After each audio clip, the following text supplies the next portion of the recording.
के अरे एउटा पोइन्ट थियो क्या एकदमै अब बडी बिल्ड गरेर बस्नुपर्छ कि भनेर सोच चाहिँ आएको हो। तर न्युट्रल बस्दाखेरि के राम्रो भने 3 महिना 6 महिनाको मेहनतले अलिकति बल गर्न नि पाइन्छ। फेरि अलिकति जस्तै प्रकाश हामीले पूजा साकी गर्दा गर्दा म 63 पुगेको थिएँ वेट त्यो बेलामा।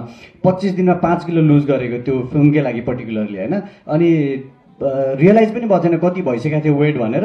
हेल्थ पोस्टमा सुटिङ थियो, त्यहाँनिर मेजरमेन्ट देखियो। मेरो ट्रेनर हाम्रो सुरजसँगै थियो, नापिदिउँ त भनेर नापेको त 63, जबकि मेरो टार्गेट 65 मात्र पुऱ्याउने थियो 70बाट होइन। उठ्दाखेरि त भन्न रिगर्ट लाग्यो, त्यतिखेर रियलाइज भयो मलाई त धेरै घटेछु भनेर होइन। सो यो फिल्मको लागि पर्टिकुलरली प्लान गरेर यस्तो चाहिन्छ भनेर गरेको हो होइन। अनि अरू सबै आर्टिस्टले अडिसनको कुरा प्रकाश चाहिँ अडिसन दिएरै गरेको।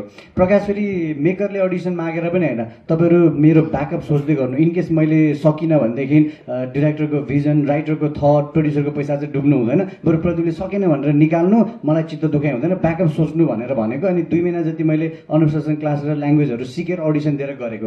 यो फिल्ममा चाहिँ दिदीले प्रदीप भयो भने फिल्म बनाउँछु, नभए बनाउँदिनँ भनिसकेपछि मैले पनि के गर्नुपर्छ म गर्छु भनेर यसरी इन भएको हो। यो सबै सिनर्जी हो, प्रत्येक प्रोजेक्टको चाहिँ आफ्नो आफ्नो एउटा भिजन थट हो। यो चाहिँ टोटली कृषा दिदीले चाहिँ प्रदीप हुँदा र यो होल टिमलाई यसरी राख्छु भन्ने थट हो। दिदीले भन्नुभएको चिज मलाई एकदमै रिलेट कहाँ भइरहेको थियो भने यो क्यारेक्टर यस्तो देखिनुपर्छ भन्ने कुरा एकदम क्लियर कट डिजाइनरले एउटा इनपुट दिन्छ, स्टाइलिस्टले एउटा दिएर होला, मेकअपबाट एउटा इनपुट होला, तर होइन मलाई यो चाहिएको होइन, मलाई यो चाहिएको भनेर एकदम भिभिडली एन्भिजन गरेर बस्नु भएको मान्छे हो। र मलाई पनि कसरी देखाउने भन्ने कुरा उहाँले सोचेर लिनुभएको थियो होइन। अडिसन भन्दा नि हामी त्यो प्रोसेसमा गयौँ, हामीहरू गर्ने नै हो भन्ने प्रोसेसमा गयौँ।